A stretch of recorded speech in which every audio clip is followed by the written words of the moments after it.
The champagne glasses clinked like tiny bells throughout the decorated garden. But to Kai, each sound felt like a hammer against his chest. He sat alone at table 17, the table they'd pushed into the corner behind the dessert station, where nobody important would see him. His leg ached terribly today, the old injury from the car accident throbbing with each breath he took. The doctors had said he'd never walk normally again, and his family had never let him forget it. Kai watched his sister Melissa glide across the dance floor in her beautiful white dress, spinning in the arms of her new husband, Marcus. She looked like a princess from a storybook, all smiles and laughter, surrounded by family members who actually cared about her happiness. Their mother stood nearby, dabbing tears of joy from her perfectly made-up face, while their father beamed with pride. Kai couldn't remember the last time either parent had looked at him with anything other than disappointment or disgust. "Why are you sitting here looking so miserable?" His cousin Jennifer appeared beside him, her voice dripping with false sweetness. "Oh, wait. I forgot."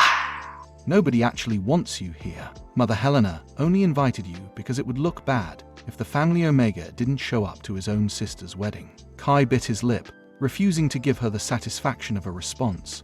His hand trembled slightly as he reached for his water glass, and Jennifer noticed immediately. "Look at you shaking like a leaf." She laughed cruelly. "No wonder you can't find a mate. Who would want someone so broken? You can barely walk, you're weak, and you bring shame to this entire family." Before Kai could respond, his mother, Helena, appeared, her expression ice cold. "Jennifer, go mingle with the other guests," she commanded, though her eyes never left Kai.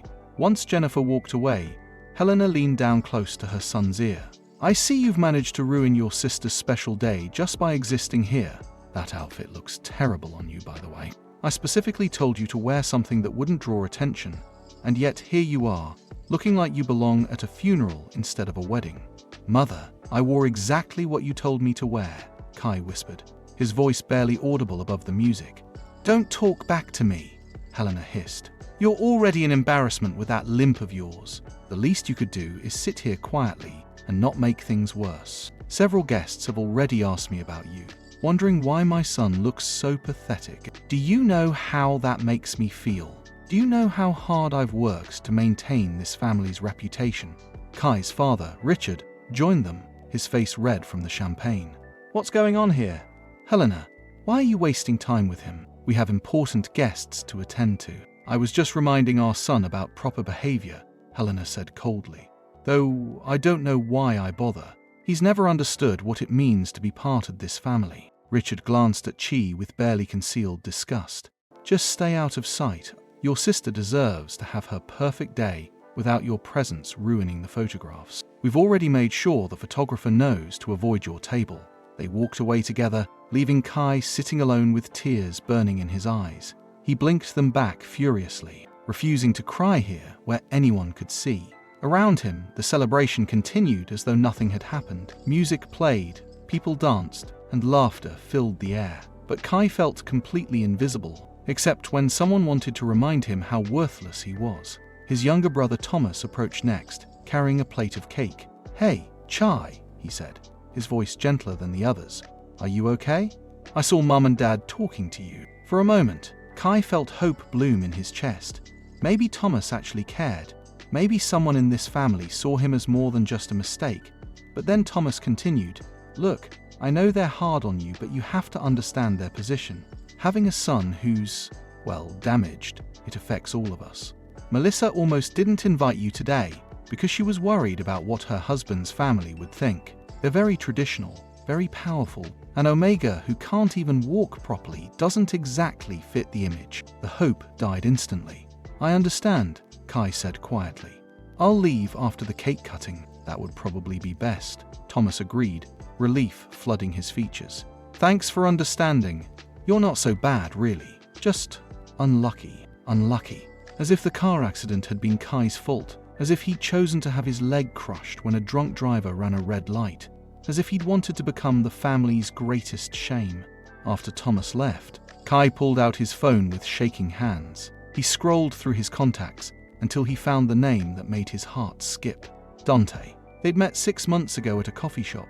when Kai had accidentally dropped his books and Dante had helped him pick them up. The powerful alpha had looked at Kai like he was something precious, something worth protecting. They'd been secretly dating ever since, meeting in hidden places where Kai's family couldn't find them. Kai knew what his family would say about Dante. The man was dangerous, involved in business dealings that most people whispered about, but never discussed openly. But Dante had never treated Kai like he was broken. He'd never looked at Kai's limp with disgust. Instead, he traced the scars on Kai's leg with gentle fingers and called them proof of Kai's strength, proof that he'd survived something that should have destroyed him. His fingers hovered over Dante's name. They'd agreed to be careful, to keep their relationship secret, until Kai was ready to face his family's anger.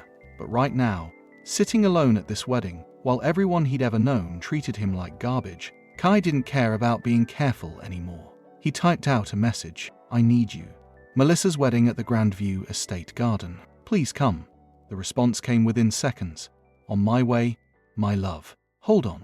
Kai tucked his phone away and took a deep breath. Around him, the party continued. His Aunt Margaret walked past without acknowledging him. His Uncle Robert made eye contact and then quickly looked away. Cousins who'd played with him as children now pretended he didn't exist. Even the wedding staff seemed to avoid his table, as though his family had warned them that he wasn't worth serving. The cake-cutting ceremony began, and everyone gathered around to watch. Melissa and Marcus posed with the elaborate 5-tier cake, smiling for the cameras. Helena made a speech about love and family that made Chi want to scream. She talked about raising strong children, about family values, about the importance of carrying on their family name with pride. She never once looked at Kai. After the cake was cut and distributed, the dancing resumed. Kai watched couples spin across the floor, young and old, all of them belonging here in a way he never would. His leg throbbed painfully, and he shifted in his chair, trying to find a more comfortable position. Even that small movement caught his mother's attention from across the garden. She shot him a look of pure fury, as if his pain was somehow a deliberate attempt to steal attention from Melissa. 20 minutes passed, then 30. Kai kept checking his phone, wondering if Dante had changed his mind. Maybe the alpha had finally realized that Kai wasn't worth the trouble. Maybe he'd decided that dating someone from such a prominent family, someone so thoroughly rejected by that family, was more drama than it was worth. But then Kai heard it.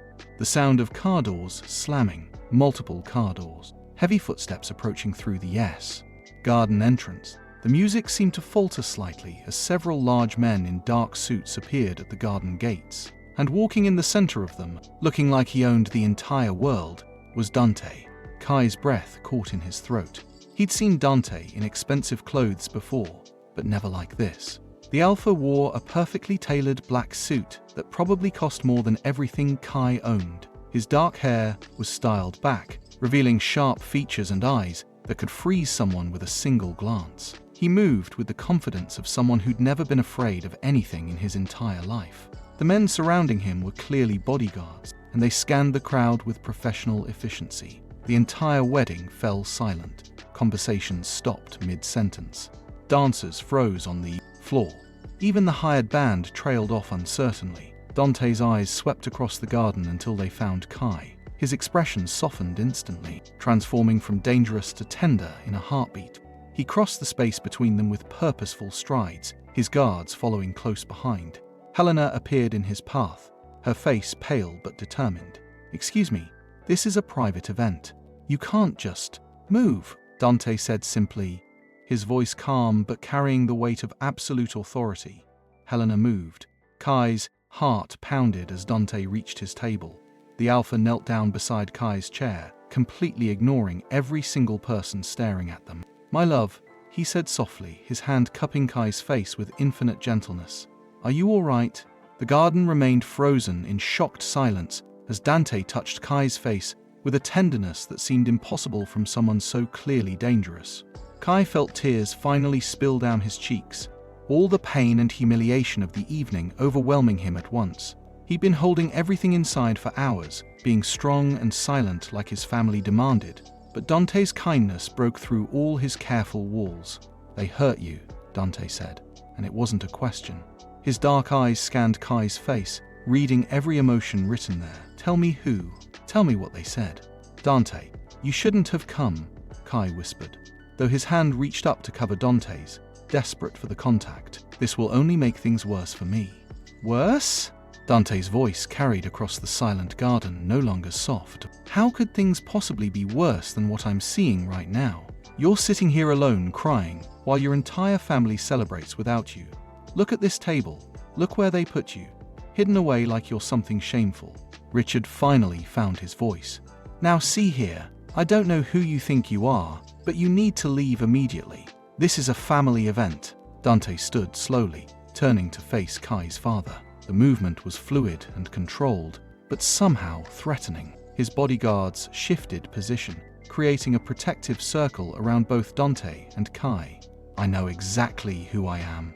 The question is, do you know who I am, Richard Montgomery? The use of his full name made Richard pale slightly. We've never met. No, but you're about to wish we never had, Dante replied. He pulled out his phone and made a quick call. Marco? Yes, it's time. Send everything to the addresses we discussed. He hung up and looked at Richard again. You see, when the man I love tells me about his family, I make it my business to learn everything about them. Everything. Helena pushed forward, her face twisted with rage and fear. The man you love? What are you talking about? Kai, what is this? Who is this person? Before Kai could answer, Melissa rushed over, her wedding dress swishing around her.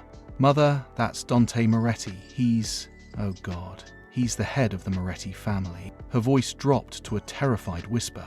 The Mafia family that controls half the city's business. Kai had known Dante was powerful, had known his business wasn't entirely legal, but hearing his sister say it out loud made it real in a new way. The other wedding guests began whispering frantically, some pulling out phones, others backing away slowly. Marcus, Melissa's new husband, grabbed her arm. You said your family was respectable. You said there were no complications. My family cannot be associated with this. We're not associated with anything, Helena insisted desperately. Kai has nothing to do with us. He's barely part of this family. Whatever relationship he claims to have with Mr. Moretti is news to us. Dante laughed, a cold sound that made several people flinch. Barely part of your family? Is that what you tell yourselves? He turned back to Kai, his expression softening again. Stand up, my love. Let me help you. Kai's leg was stiff from sitting so long, and standing would be painful and slow. He'd always hated having people watch him struggle to walk. But Dante's hand was extended, patient and steady, and Kai found himself reaching for it. With Dante's support, Kai stood. His leg protested immediately, pain shooting through the old injury. But Dante's arm wrapped around his waist, taking most of his weight. They fit together perfectly, like they'd done this 1,000 times before. How long? Richard demanded. How long has this been going on? 6 months, Dante answered before Kai could speak. 6 months since I met the most incredible person I've ever known. 6 months since Kai agreed to let me court him properly. 6 months of hiding and secrecy, because he was afraid of how you monsters would react. Monsters? Helena's voice rose sharply. How dare you? We've given Kai everything. A home, food, education. You've given him nothing but pain, Dante interrupted, his voice deadly quiet. I've heard every story, every insult, every time you made him feel worthless because of an injury he couldn't control. Every family gathering where you hid him away. Every holiday where you forgot he existed. Every birthday where you couldn't be bothered to acknowledge him. Thomas stepped forward hesitantly. That's not fair. We've tried to help Chi. We've paid for his medical care. You've paid for the bare minimum required by law. Dante cut him off. I've seen the medical bills. I know what treatments Kai needed and didn't get because you decided they were too expensive for someone like him.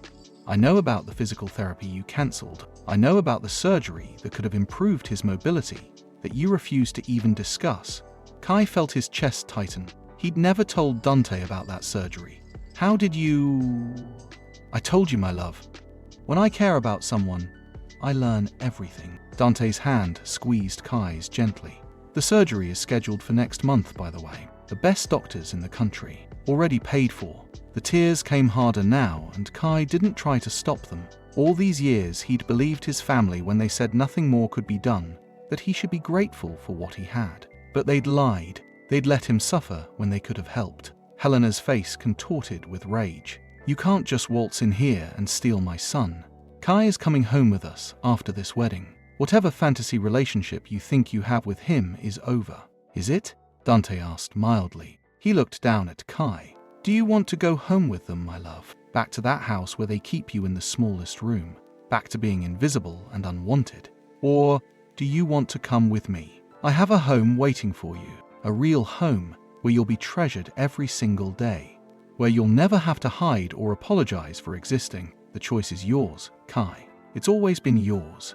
Every eye in the garden fixed on Kai. His family looked horrified, shocked that he might actually have a choice in this. The wedding guests watched with fascination, as if this were better than any television drama. Melissa looked furious that her special day had been hijacked. Marcus looked like he wanted to disappear. Kai thought about his room at home, barely bigger than a closet, decorated with nothing personal because his mother said he didn't deserve to waste money on pointless decorations. He thought about eating dinner alone while his family laughed in the dining room without him. He thought about every Christmas when he received practical gifts like socks while his siblings unwrapped expensive presents. He thought about his father walking past him in the hallway like he was invisible.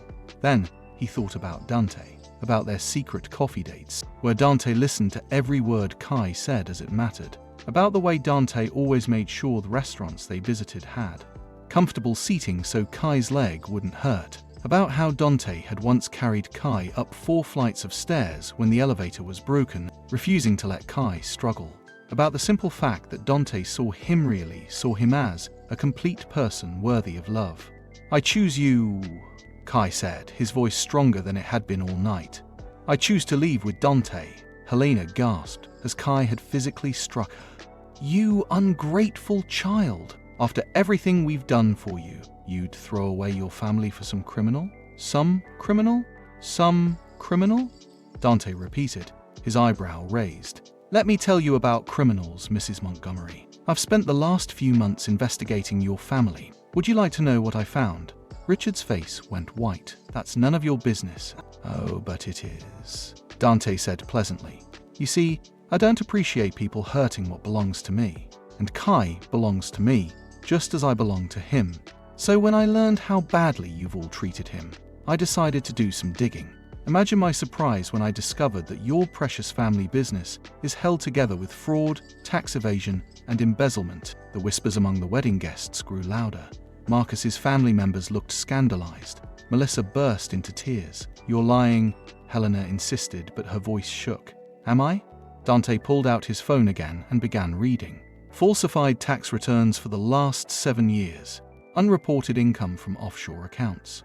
Bribes paid to city officials to secure contracts your company didn't deserve. And my personal favorite, stealing money from your business partners through creative accounting.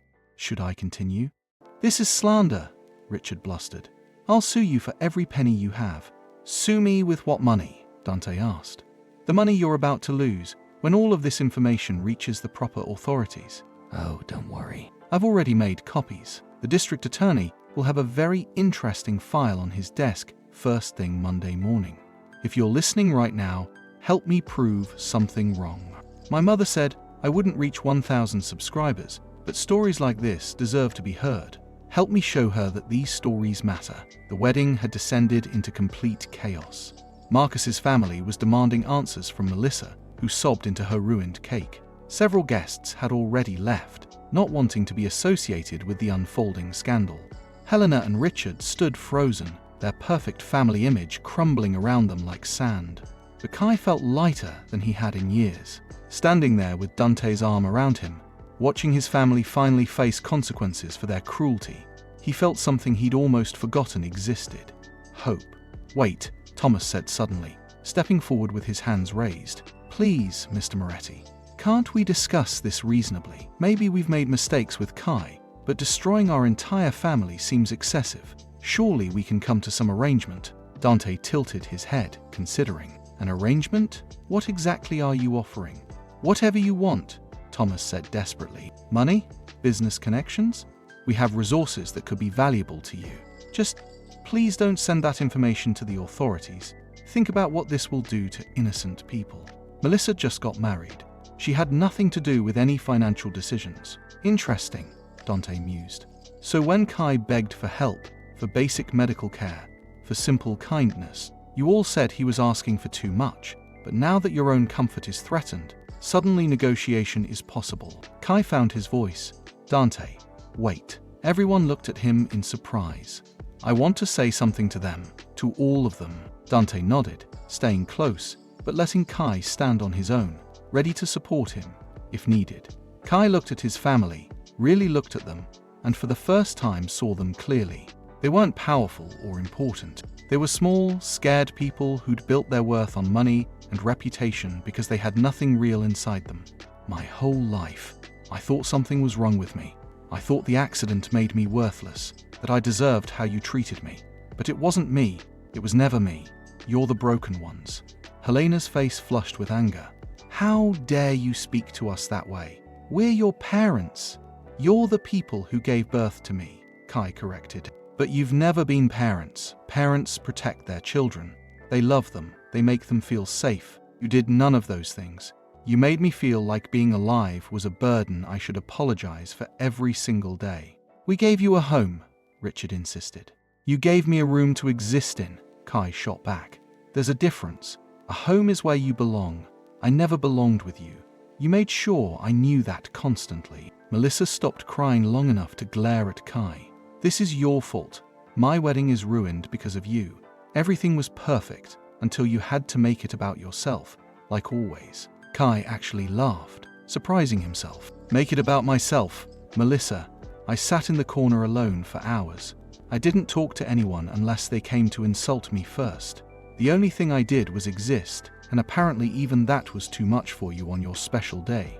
You called him here, Melissa hissed, pointing at Dante. You brought a criminal to my wedding just to get attention. I called the man I love because I was hurting and I needed help, Kai said firmly. The fact that he came, that he dropped everything to be here for me, shows more love than this entire family has given me in 23 years. Jennifer, who'd been silent until now, spoke up. You think you're so special now because you have some scary boyfriend who'll get bored with you eventually. Who would want to keep someone so damaged? Dante moved so fast that several bodyguards tensed, ready for violence. But he simply placed himself between Jennifer and Kai, his presence radiating danger. Say one more word about him, please. I'm begging you to give me an excuse. Jennifer stumbled backward, genuinely frightened. That's what I thought, Dante said coldly. He turned back to Thomas. You wanted to negotiate. Here's my offer. Kai gets everything he should have had from the beginning. Medical care, therapy, and the mobility aids he's needed for years, but you refuse to provide. Every penny you should have spent on him but didn't. I'll calculate it, and you'll pay it. That's ridiculous, Richard protested. That could be hundreds of thousands of dollars.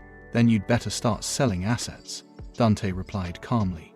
Additionally, Kai will receive a formal written apology from each of you, acknowledging the harm you've caused. You'll sign documents relinquishing any legal claim to him or his future, and you'll never, ever contact him again unless he specifically requests it. And if we refuse, Helena asked shakily. Then Monday morning, the authorities get everything I have on your illegal activities. You'll spend the next decade in court battles at a minimum. At maximum, you'll spend it in prison. Your business will collapse. Your reputation will be destroyed. Every society connection you've built will evaporate overnight. Dante smiled, but it didn't reach his eyes. I'm giving you the chance to walk away with something. I suggest you take it. Richard and Helena exchanged desperate looks. Kai could see them calculating, trying to find a way out that didn't involve admitting fault or losing money. It was so typical of them, so perfectly in character, that Kai felt the last threads of connection to them snap completely. We need time to think, Richard finally said. You have 30 seconds, Dante replied, checking his watch. 30 seconds? That's not enough time to decide this. 25 seconds now. I suggest you decide quickly. The garden was absolutely silent, except for Melissa's quiet crying. Marcus had already moved away from her, talking urgently with his family members. The other guests pretended not to watch while clearly hanging on every word. Fine, Helena spat out. Fine, we accept your terms. But Kai, I want you to know that you're destroying this family. Your father and I worked our whole lives to build something good, and you're tearing it down out of spite." "No, Mother," Kai said quietly. "You destroyed this family the first time you looked at your injured son and decided he wasn't worth loving. I'm just finally walking away from the ruins." Thomas looked at Chi with something that might have been regret. "I'm sorry it came to this. I really did try to help you sometimes. You stood by and watched them hurt me," Kai responded. "Sometimes you even joined in. Your occasional moments of pity don't erase that." One of Dante's bodyguards stepped forward, handing him a folder. Dante passed it to Richard. "The documents are already prepared. You'll find instructions for payment plans and details about the medical care accounts. Sign them, have them notarized, and return them to my office within 48 hours. If you're even 1 minute late, the deal is void." Richard took the folder with shaking hands. He looked old suddenly, diminished. "You've won. I hope you're happy." "I'm not looking for happiness from you," Dante said. "I'm looking for justice for Kai. There's a difference." Kai felt exhausted suddenly, the adrenaline that had been keeping him upright fading fast. His leg throbbed painfully, and his head spun from the emotional whiplash of the evening. Dante noticed immediately. "We're leaving," Dante announced. "Kai needs to rest. If any of you try to follow us or contact him before he's ready, you'll regret it. Are we clear?" No one answered, which Dante took as agreement. He carefully helped Kai walk toward the garden exit, his bodyguards creating a protective corridor around them. As they passed through the crowd, Kai heard whispers, saw shocked faces, and felt the weight of judgment and fascination. But he also felt Dante's steady presence beside him, supporting him without making him feel weak. He felt the promise of a future where he wouldn't have to hide or shrink himself to make other people comfortable. He felt the possibility of actual happiness, real and within reach. When they got to the parking area, Kai saw an enormous black car waiting, clearly expensive and heavily modified. Dante helped him into the backseat, which was surprisingly comfortable, with soft leather and plenty of legroom. "Where are we going?" Kai asked as Dante slid in beside him. "Home," Dante said simply. "Our home. I've had it prepared for weeks, waiting for the day you'd finally let me take you there." His breath caught. "You've been planning this?" "I've been hoping for this," Dante corrected gently. "I knew you'd eventually reach your breaking point with them. I wanted to be ready when you did, ready to catch you, to give you somewhere safe to land." As the car pulled away from the Grandview estate, Kai looked back one last time. He could see the wedding continuing in its chaotic, broken way. His family stands in small groups, dealing with the consequences of their choices. His sister ruined the celebration, the whole messy situation he was leaving behind. "Any regrets?" Dante asked softly. Kai thought about it honestly. His family had never loved him the way he deserved. They'd caused him years of pain and self-doubt, but leaving them still hurts in some ways, maybe small ones. Wondering what could have been different if they'd chosen to love me. "That was never your responsibility," Dante reminded him. "Their failure to love you says everything about them and nothing about you." Kai leaned against Dante's shoulder, finally allowing himself to fully relax. "Thank you for coming tonight. Thank you for everything." "Always," Dante promised, kissing the top of Kai's head. "I'll always come when you need me." That's what love means. The car drove through the city, away from Kai's painful past and toward an uncertain but hopeful future. For the first time in his life, Kai felt like he was heading towards something good, something real, something worth the fear and pain of change. The house Dante brought to Kai to wasn't what he expected. Kai had imagined something cold and modern, all sharp edges and expensive marble, the kind of place that looked more like a museum than a home. Instead, the car pulled up to a beautiful 2-story house with warm lighting glowing from every window, surrounded by gardens that even in the darkness looked carefully tended and peaceful. "This is yours?" Kai asked, stunned. "Ours," Dante corrected. "If you want it to be. I bought it 3 months ago. I've been furnishing it slowly, trying to imagine what you'd like. If I got anything wrong, we can change it all." A woman in her 50s opened the front door as they approached, her kind face breaking into a warm smile. "Mr. Moretti, you're home. And this must be Kai. I'm Rosa. I manage the household. It's nice to meet you," Kai said shyly, still leaning on Dante for support. "The pleasure is mine, dear," Rosa said warmly. "I've prepared the master bedroom for you both. and there's food ready whenever you're hungry. Mr. Moretti told me about your leg, so I made sure there are no stairs you have to climb. The bedroom is on the first floor. Kai felt tears threatening again, but this time from gratitude rather than pain. Even Dante's staff treated him with more care than his own family ever had. The inside of the house was even more beautiful than the outside. Warm colors, comfortable furniture, soft lighting that felt welcoming rather than harsh. But what caught Kai's attention most were the small details clearly chosen with him in mind. Handrails were installed along the hallways at the perfect height for him to use. A bathroom visible from the entryway is designed with accessibility features. Artwork on the walls featuring peaceful scenes, rather than the cold abstract pieces his mother had preferred. Dante, this is too much, Kai whispered. It's not enough, Dante replied seriously. It'll never be enough to make up for what you've been through, but it's a start. Rosa showed them to the master bedroom, which was spacious and decorated in soft blues and greens. The bed was enormous, piled with pillows and blankets that looked incredibly soft. But what made Kai's heart clench was the corner of the room where Dante had clearly set up a reading nook, a comfortable chair with perfect lighting, a small table for tea or coffee, and a bookshelf already filled with books in all Kai's favorite genres. You remembered, Kai said, touching the bookshelf gently. He'd mentioned once, months ago, that he loved reading, but his family complained whenever they saw him with a book, saying he was wasting time that should be spent being useful. I remember everything you tell me, Dante said. Every single thing. Rosa excused herself to give them privacy, reminding them that food was available whenever they wanted it. Once she was gone, Kai turned to face Dante fully. I need to ask you something, Kai said seriously, and I need you to be completely honest with me. Dante nodded, his expression open. Always, the things my family said about you, about your business, are they true? Are you really involved in organized crime? Dante was quiet for a moment, considering his answer carefully. Yes, my family has been involved in business activities that most people would consider criminal for 3 generations.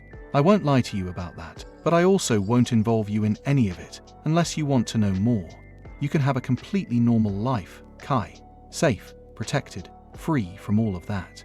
But it could be dangerous, Kai said. People might try to hurt you, hurt us. That's possible, Dante admitted.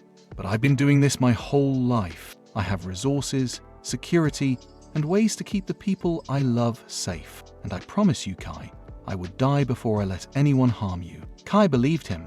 Maybe that made him foolish, falling for a man connected to the Mafia. But Dante had shown him more genuine care in 6 months than his blood family had in 23 years. I want to stay, Kai said firmly. I want to build a life with you, whatever that looks like. The relief on Dante's face was visible. He pulled Kai into a careful embrace, mindful of his injured leg. You have no idea how happy that makes me.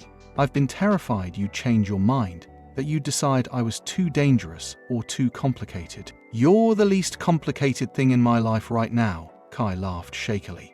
You've always been clear about who you are and what you want. That's more honesty than I ever got from the people who were supposed to love me, unconditionally. They stood there holding each other for a long moment, both processing the enormous changes of the evening. Finally, Dante pulled back slightly. Your leg must be killing you.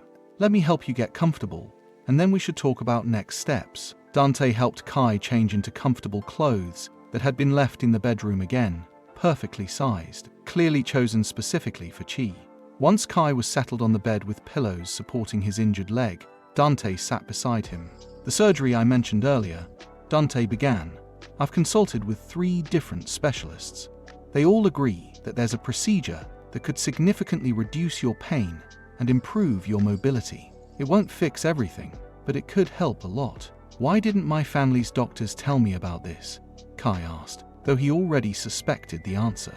Because it's expensive and would require extensive physical therapy afterward. Your family decided it wasn't worth the investment. Dante's jaw clenched with barely controlled anger.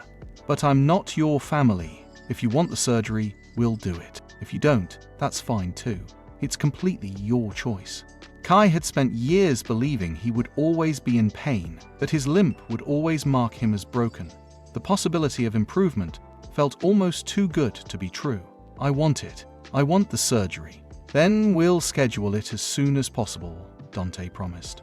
"And I'll be with you through every step of recovery. You won't have to do any of it alone." Over the next few hours, they talked about everything. Dante explained his plans for dealing with Kai's family, making sure they honored the agreement and never bothered Kai again.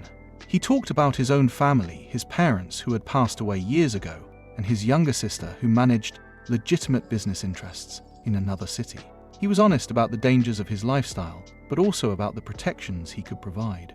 Kai talked about his dreams, things he'd never felt safe sharing with anyone. He wanted to go back to school, maybe study art or literature. He wanted to travel someday, see places beyond the small world his family had kept him trapped in. He wanted to learn who he could be when he wasn't constantly trying to make himself small and invisible. "You could have all of that," Dante assured him. "Whatever you want to do, wherever you want to do, wherever you want to go, I'll make it happen. You can't just buy me everything I want," Kai protested, though he was smiling. "Watch me try," Dante replied with a grin. Then his expression grew more serious. "Kai, I know this all happened very fast tonight. If you need time to process everything, to figure out what you really want, I understand. I'll wait as long as you need." But Kai shook his head. "I've spent my whole life waiting for things to get better, waiting for my family to love me, waiting for the pain to stop, waiting for someone to see me as more than my injury. I'm done waiting. I want to start living with you." Dante kissed him then, gentle and sweet, a promise of more to come. When they finally pulled apart, both were smiling. "There's one more thing," Dante said, suddenly looking nervous. "I know it's too soon, and I'm not asking for an answer now, but I want you to know my intentions. Kai, I want to marry you someday. I want you to be my mate officially. I want everyone to know that you're mine and I'm yours, but only when you're ready, only when you've had time to heal and figure out who you are outside of your family's shadow." Kai felt overwhelmed with emotion. Marriage, mating, the things his family had always said would never happen for him because he was too broken, too worthless. "I'd like that," he managed to say. "Someday, when I'm ready." "Someday is perfect," Dante agreed. They spent the rest of the night talking and dozing, wrapped up in each other. Rosa brought food at one point, warm soup and fresh bread that Kai ate gratefully. His phone buzzed occasionally with messages from family members, his mother demanding he come home, Thomas trying to apologize, Jennifer sending insults, but Kai turned it off without reading most of them. That part of his life was over. In the morning, Kai woke to sunlight streaming through unfamiliar windows and the scent of coffee. For a moment, he panicked, not remembering where he was. Then he felt Dante's arm around him, heard his steady breathing, and remembered he was safe. He was home. He was loved. Dante woke shortly after, immediately checking on Kai. "How's your leg this morning?" "Sore, but okay," Kai admitted. "Better than it usually is after a long day. The bed helps.